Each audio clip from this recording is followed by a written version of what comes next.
Assalamualaikum warahmatullahi wabarakatuh. Syukur alhamdulillah kita persembahkan kehadirat Allah Subhanahu wa taala.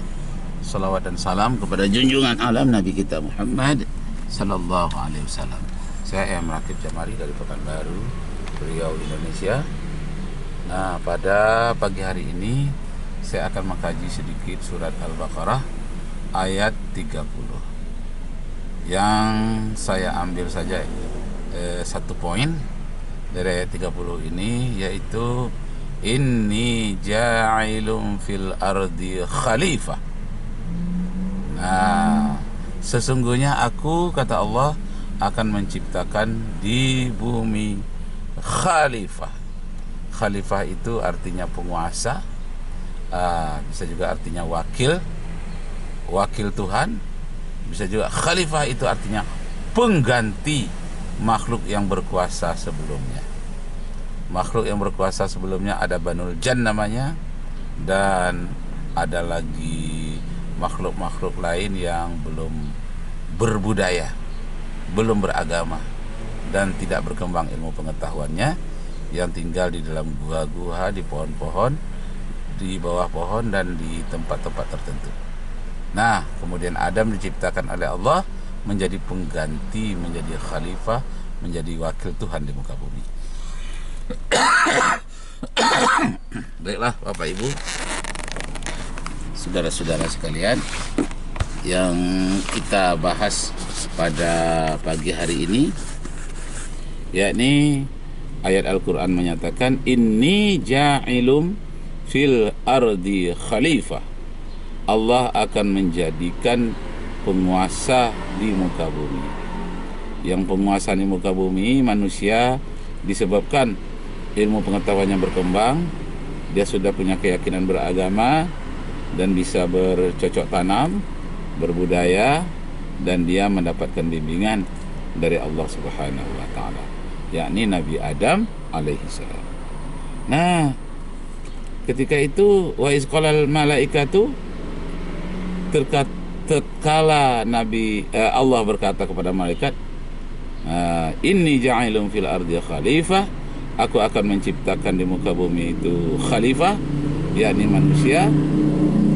Dijawab oleh malaikat, qalu ataj'alu fiha may yufsidu fiha, bukankah makhluk yang seperti ini akan berperang di muka bumi, yang disebut dengan istilah may yufsidu fiha, makhluk-makhluk yang akan menumpahkan darah, perang. Nah, jadi Bapak dan minta hormat, ini ada kaitannya dengan sistem khilafah. Nah, sistem pemerintahannya namanya khilafah. Orang yang memerintah itu namanya khalifah. Nah, jadi yang berkaitan dengan khalifah, yang memakai sistem khilafah, sekarang banyak yang didiskusikan orang karena diangkat oleh HTI istilah khilafah, diangkat juga oleh FBI, diangkat juga oleh JIL, cuman pandangannya berbeda-beda.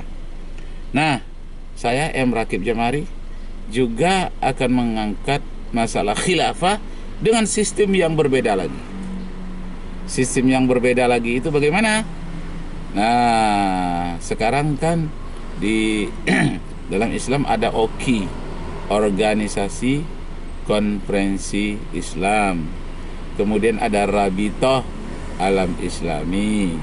Nah, banyak lagi hal-hal yang berkaitan dengan persatuan Islam. Jadi kalau sistem khilafah menurut saya adalah yang sederhana saja, lebih berat kepada persatuan, saling tolong menolong, ta'awun bainal bilad, baina biladil Islam, ya saling kerjasama, ta'awun, saling membantu antara agama Islam. Nah, cuma kalau sistem saya, menurut pemikiran saya, Bapak Ibu Saudara sekalian, ganti-gantian 5 tahun, umpamanya tahun ini ketua yang menjadi khalifahnya Arab Saudi, besoknya Indonesia. Jadi bukan untuk perang, tapi untuk saling membantu saja dalam bidang kesehatan, dalam bidang teknologi, ya, dan beberapa hal. Bahkan kemarin itu ada persatuan olahraga antar negara-negara Islam, ada pertandingannya. Ya, yang ringan-ringan saja kalau menurut saya. Bukan untuk mempersiapkan perang, tapi untuk mempersiapkan kesejahteraan, khususnya dalam bidang iqtisadiyah, dalam bidang ekonomi. Kemudian dalam bidang ijtimaiyah, dalam bidang kemasyarakatan. Dan kemudian dalam bidang ilmiah, dalam bidang sains. Nah, itu saja. Jangan terlalu muluk-muluk, nanti di samping biayanya besar, risikonya juga besar. Orang menganggap ini satu blok di selain dari komunis, kapitalis di Amerika, ada pula nanti yang Islamicsnya. Nah, padahal tidaklah menjadi blok-blok untuk perlawanan seperti orang-orang yang punya negara nuklir sekarang. Baik Bapak Ibu serta saudara-saudara sekalian, yang berkaitan dengan may yufsidu fiha, surat Al-Baqarah ayat 30. May yufsidu fiha, orang-orang yang akan, makhluk yang akan menumpahkan darah, berperang di muka bumi. Masya Allah. Bapak Ibu serta saudara-saudara sekalian, kalau kita lihat dalam sejarah dunia, memang perang itu suatu kemestian kelihatannya menurut analisis sejarah. Perang itu perkelahian. Lihatlah anak dari Nabi Adam alaihissalam, Qabil dan Habil. Kalau dalam kitab Injil disebut Kail, Qabil ya, Kain dan Habil. Nah, si Habil ini diperangi, dibunuh oleh Qabil. Pembunuhan pertama manusia karena berebut perempuan. Nah, namanya iklimah. Terjadilah pembunuhan. Nah, sebenarnya Bapak Ibu Saudara sekalian, kalau kita memperhatikan lebih dalam lagi, kita renungkan, berebut masalah iklimah, masalah perempuan antara Qabil dan Habil. Habil ini tidak mau melawan abangnya, si Qabil. Akhirnya dia menjadi korban, meninggal. Nah, kalaulah bisa mengendalikan hawa nafsu, bukan menjadi orang yang hawahu muttabi'an, orang-orang yang dikendalikan oleh hawa nafsunya sendiri, orang yang menjadi pengikut kehendak hawa nafsu, seharusnya bisa berundinglah dengan adiknya,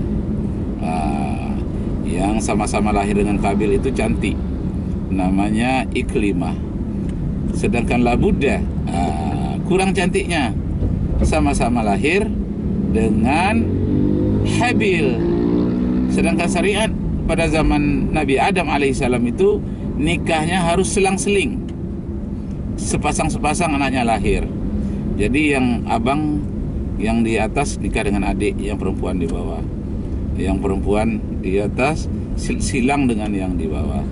Nah, itu syariat Nabi Adam alaihissalam. Tetapi dalam kisah itu yang kita dapati itu adalah langsung bertindak antara si Qabil ini, langsung bertindak sesuka hatinya, tidak dikomunikasikan dengan ayahnya sebagaimana baiknya. Jadi kesimpulannya apa? Dia berdasarkan emosionalnya, dia ambil keputusan sendiri. Itulah Qabil. Nah, itulah bayangan dari kehidupan manusia saat ini di muka bumi ini. Amerika misalnya marah dengan Cina, lalu dia tembak saja, dia berikan bom nuklir tanpa ada perundingan. Nah, ini dapat merusak. Orang yang merasa kuat jadinya seperti orang berada di dalam hukum rimba, yang terkuatlah yang akan menang. Padahal di dalam hukum khilafah, dalam khalifah, yang terkuat itu harus diatur, diturunkan kekuatannya untuk menerima keadilan. Sedangkan pihak yang lemah dinaikkan derajatnya agar dia tidak menjadi orang tertindas atau tidak menjadi korban. Prinsip hukum ialah melindungi yang lemah, mengendalikan yang kuat. Pihak yang kuat namanya Qabil, pihak yang lemah namanya Habil. Habil ini adalah pihak yang harus dilindungi, sedangkan Qabil, pihak yang kuat, harus dikendalikan. Nah, itulah sistem khilafah itu sebetulnya. Jadi maksudnya apa? Kalau ada orang kaya terlalu kaya, itu kayanya harus dibatasi. Jangan sampai menjadi predator dari hulu ke hilir. Bismillahirrahmanirrahim. Masya Allah.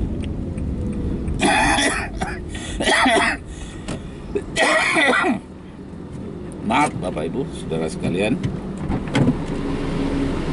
Jadi yang kuat, yang kaya, jangan menjadi predator. Nah, itulah sistem khilafah itu. Sedangkan rakyat kecil jangan sampai menjadi santapan, menjadi korban. Siapa itu yang membatasi kekayaan dan membatasi kelemahan? Membatasi kelemahan itu artinya diangkat derajatnya sehingga dia tidak terlalu lemah.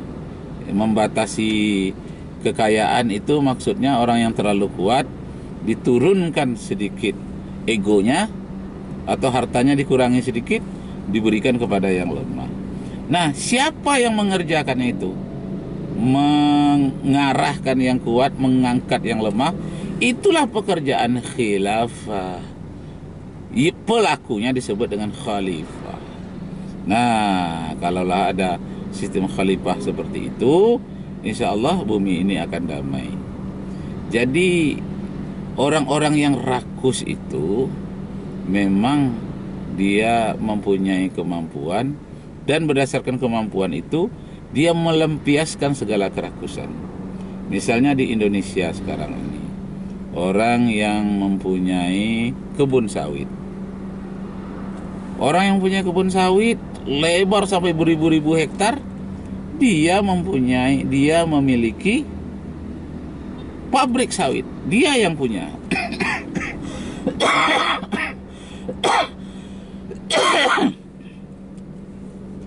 Pabrik sawit dia yang punya. Kemudian dibuatlah produk berupa minyak makan, mentega, alat-alat kosmetik, dan banyak sabun, banyak lagi peralatan lainnya. Juga dia yang menjualnya. Menjualnya di mana? Dijualnya di supermarket. Supermarketnya juga dia yang punya. Ini harus dibatasi. Kalau sistem khilafah, tidak boleh dia monopoli seperti itu. Jadi karena di Indonesia ini sistemnya bukan sistem khilafah, saya kira perlu diberikan spirit khilafah. Nah, tapi bukan khilafah menurut HTI, bukan. Ini menurut hayalan saya. Mudah-mudahan hayalan saya itu hayalan yang baik gitu ya. Ana tatahayyal, bukan tamanni, bukan la'alla litamanni, tapi adalah untuk mengarahkan seperti kata Al-Qur'anul Karim, wal tanzur nafsum ma qaddamat. Semua orang haruslah mempunyai perencanaan untuk hari depannya. Ghadin, hari esok. Jadi wal tanzur itu kan lam amar, lamnya itu wal tanzur, hendaklah semua orang memperhatikan tentang dirinya. Tentang apa? Ma qaddamat lighad, apa yang akan dikerjakan untuk hari esok, apa yang akan dikerjakan, apa persiapannya.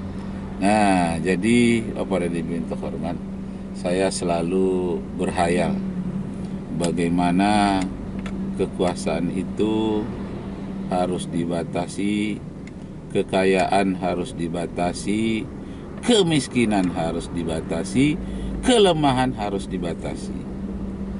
Mengatasi kemiskinan melalui subsidi dan diberikan keterampilan.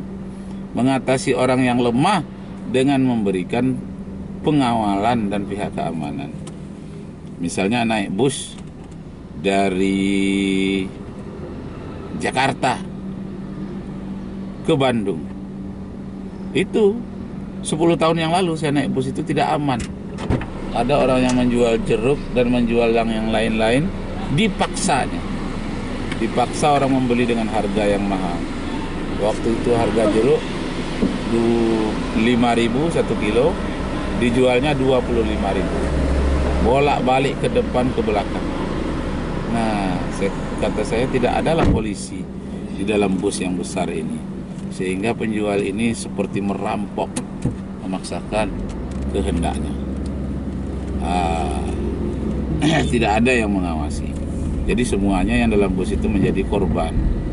Lama-kelamaan tidak tahan lagi, terus-menerus diteror oleh penjual secara paksa tadi.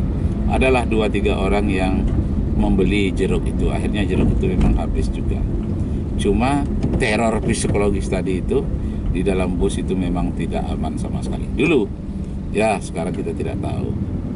Tapi jalan tol itu sudah ada juga pada waktu itu. Saya naik dari Jakarta, naik bus sampai ke Bandung. Nah, itulah yang terjadi. Tidak aman.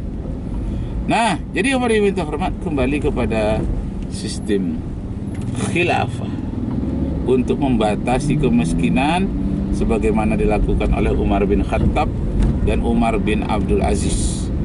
Sampai di zaman Abdul Aziz itu tidak ada lagi orang yang lemah, karena begitu kuatnya Umar bin Abdul Aziz.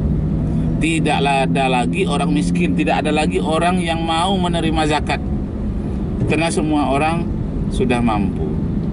Sehingga zakat pada waktu itu tidak terjadi di Timur Tengah, tapi diberikan ke daerah Afrika. Nah, sampai diumumkan di pasar-pasar, siapa orang lajang yang belum mampu menikah akan diberi biaya pernikahan perhelatan oleh Umar bin Abdul Aziz. Siapa yang berutang akan dibayar hutangnya. Siapa yang miskin diberi subsidi. Sampai tidak ada orang yang mau menerima zakat. Mungkin kalau sekarang itu mirip seperti di Emirat Arab. Untuk orang miskin itu ada setiap sudut ada roti, ada minuman. Ada roti, minuman. Tapi tidak pernah habis roti dan minuman itu. Hanya sedikit-sedikit saja disentuh orang. Kenapa? Orang mampu semuanya untuk membeli minuman. Orang mampu membeli roti, membeli nasi seperti di Indonesia umpamanya. Nah, jadi kalau dia mau berzakat, orang Emirat Arab ini ya ke Indonesia, ke Afrika, dan banyak tempat-tempat lain. Begitu juga orang Brunei Darussalam. Kalau dia mau berzakat ke Indonesia, ke Malaysia, dan banyak tempat-tempat lain di Afrika. Jadi tidak lagi di dalam negerinya, karena di dalam negerinya sudah makmur. Nah, itu yang terjadi. Kuwait, Emirat Arab, kemudian Brunei Darussalam, kemudian satu lagi negara Islam yang tidak disangka-sangka, Maldives atau Maladewa. Itu 100% masyarakatnya Islam di Maladewa, kota wisata internasional.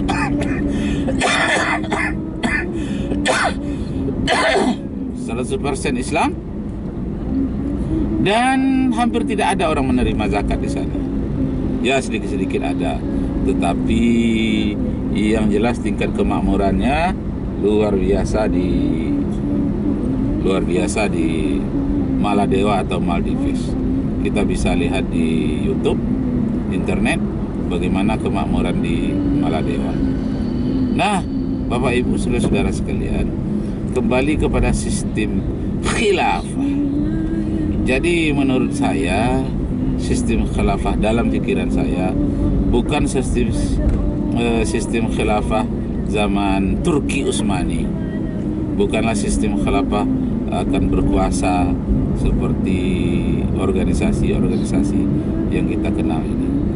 Saya membayangkan sistem khilafah itu sistem kerjasama yang intensif dalam hal yang baik-baik saja.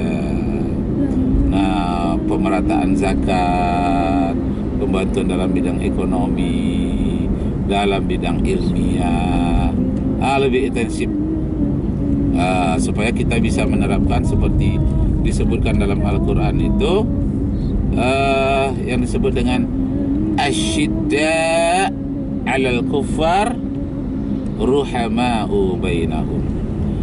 Yang mau kita kejar itu ruhama'u bainahum. Jadi sistem khilafahnya itu ruhama'u bainahum. Artinya saling menyayangi sesama mereka. Jadi sesama muslim bersifat saling menyayang. Terhadap sesama non-muslim berhubungan baik, hablum minan nas. Terhadap kejahatan asyidda 'alal kuffar, bersikap tegas terhadap hal-hal yang berkaitan dengan kemungkaran. Nah, jadi Bapak Ibu sekalian, dengan perkembangan sains, perkembangan ilmu pengetahuan, sistem khilafah itu yang paling ringan. Apa yang dapat kita laksanakan hal yang terbaik? Jadi menurut saya yang paling ringan itu adalah dalam bidang ekonomi, bidang kesehatan, dalam bidang ilmu pengetahuan diintensifkan. Nah, itulah sistem khilafah yang ringan-ringan saja. Kenapa yang berat-berat mau perang pakai nuklir? Masya Allah, jangan pikirkan ke sana. Semua negara pun di dunia ini punya nuklir, tidak akan mendatangkan keamanan, justru saling mengancam. Tapi kalau semuanya mempunyai ketahanan ekonomi, saling zakat, saling membantu, dia akan saling menyayangi. Karena itu, Bapak Ibu yang terhormat, caranya adalah pertama, sadar bahwa diri kita ini adalah khalifah. Menurut Al-Quran surah Al-Baqarah, inni ja'ilun fil ardi khalifah. Allah menjadikan manusia di muka bumi ini sebagai khalifah. Sistem yang harus dijalankan oleh khalifah itu membatasi kekayaan dan membatasi kekayaan dan membatasi kemiskinan. Nah, itu yang kita laksanakan, itu namanya sistem khilafah. Nah, jadi dari sisi lain, jangan sampai salah paham. Jangan sampai memikirkan yang berat-berat. Saya sendiri tidak sanggup memikirkan yang berat-berat. Yang ringan-ringan saja. Saya teringat sewaktu pemikiran saya buntu menyelesaikan disertasi di program S3 UIN Suskaryau. Profesor-profesor membimbing saya itu Pak Sudirman, Pak Profesor Amir Lutfi, tambah lagi Rektor UIN, Pak Profesor Dr. Safli Naldi, itu pembimbing saya dalam bidang hukum Islam. Nah, satu kali sumpuk pikiran saya itu, tidak tahu apa yang akan dibuat, apa yang akan dikerjakan. Padahal ditunjuk itu benar, kemauan tidak ada, malah sumpuk, tidak ada inspirasi, tangan tidak mau digerakkan untuk memperbaiki skripsi disertasi itu setelah 22 kali menemui dosen yang sama. 22 kali, sekali diperbaiki 3 lembar, minggu besok datang lagi, paling banyak 7 lembar, padahal dia 300 lembar semuanya. Kapan selesainya? Karena pikiran saya sumpek, tapi tidak sampai stres ya. Tapi ada juga orang mengatakan jangan sampai stres ya Pak. Pak Rakib jangan sampai stres. Tidak stres. Cuma tidak terbuka pikiran untuk memperbaiki disertasi itu. Lalu apa yang saya lakukan? Saya akan membuat yang paling ringan dari disertasi itu. Misalnya melihat ejaan kata-katanya ajalah, mengoreksi kalau ada huruf yang salah, umpamanya kota tertulis koti, ditulis kitab tertulis kitib. Nah, hanya salah ketik saja. Yang ringan-ringan saja saya periksa. Akhirnya terperiksa yang lain. Ini ada kata-katanya yang berlebih, berkurang. Saya delete. Nah, lama-kelamaan kenapa buat yang ringan-ringan itu, yang berat-berat pun saya kerjakan dan tidak terasa bahwa yang berat itu akhirnya selesai. Dan 2015 diwisudalah saya dengan nilai baik ya. Terbaik tidak. Nilai baik itu dengan IP saya 3,7. Oh bukan, 3,67. Nah, 3,6 sekian itu menurut saya ya, karena saya berpikir yang ringan-ringan sederhana, cukup baik. Nah, cuma tidak komlot, tidak apa-apa. Begitulah kemampuan saya. Nah, seperti itulah sistem khilafah yang terhayalkan oleh saya. Apa yang dilakukan oleh umat Islam, ya yang ringan-ringan saja. Kerjasama antar negara-negara Islam, misalnya ada 60 negara Islam, oke. Kerjakan yang ringan-ringan saja. Jangan mengerjakan sama-sama bikin nuklir, jangan. Mungkin sama-sama pengelolaan zakat, ekonomi. Nah, jadi Bapak Ibu saudara sekalian, kerjakan yang ringan-ringan saja. Jadi selama ini menjadi malapetaka dalam kehidupan ini, orang selalu mikirkan yang berat-berat, bertindak berlebih-lebihan, menjadi orang rakus.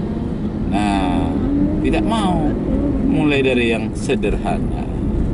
Kata Rasulullah SAW, mulailah selangkah dua langkah. Ibda bin nafsik, mulailah dari dirimu sendiri. Nah, kalau kita dah mulai dengan diri kita sendiri, umpamanya negara-negara Islam itu mulai membenahi diri sendiri, mulai kerjasama dengan 1-2 negara saja, hubungan yang baik. Kalau ada hal-hal umpamanya perbatasan antara Indonesia, Malaysia diselesaikan dengan baik, yang ringan-ringan. Itu tidak pernah akan menjadi beban dunia. Tidak ada terjadi sengketa. Kenapa? Karena komunikasi lancar, hubungan kasih sayang itu terjadi. Nah, Bapak diminta hormat, sebetulnya masih banyak, masih panjang saya ceritakan tentang khilafah. Karena sistem khilafah itu bagian dari satu sub kecil dari fikih Islam. Jadi fikih Islam itu banyak sekali, di antaranya fikih as-siyasah. Fikih siyasah ini membahas bagaimana kepemimpinan menurut sistem khilafah. Itu sistem Islam. Sekarang sistem demokrasi. Dan saya melihat sistem demokrasi barat sekarang itu, walaupun dari barat, tapi tak jauh bedanya dengan sistem khilafah yang saya hayalkan. Tidak jauh. Hanya cara pandangnya yang berbeda, memulainya berbeda, sisi-sisi penekanannya yang berbeda. Tidak berbeda jauh. Artinya tidak ada perbedaan yang sangat-sangat prinsip, tidak ada. Cuma tanam saja keimanan, niat tulus lillahi ta'ala, berkasih sayang, selalu berniat bahwa lebih menghargai, mendahulukan teman daripada diri sendiri, sesuai dengan hadis Nabi, la yu'minu ahadukum hatta yuhibba li akhihi ma yuhibbu li nafsihi. Belum sempurna imanmu sebelum kamu mencintai tetanggamu, saudaramu, seakan-akan kamu mencintai dirimu sendiri. Nah, demikianlah Bapak Ibu saudara sekalian. Nanti akan kita sambung lagi, masih yang berkaitan dengan khalifah. Faqala Allah, di dalam Al-Qur'an dikatakan, inni ja'ilun fil ardi khalifah, kata Allah.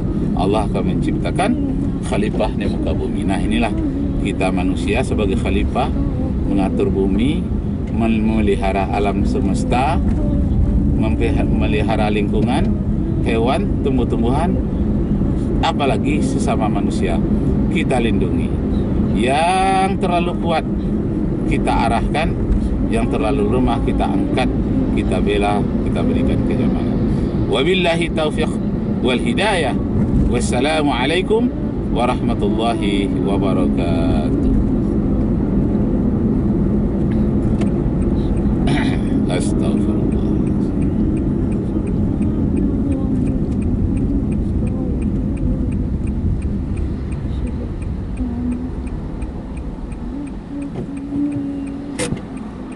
Jadi kalau dari siku tidak bisa ke Tasbih. Mana tahu abang tu.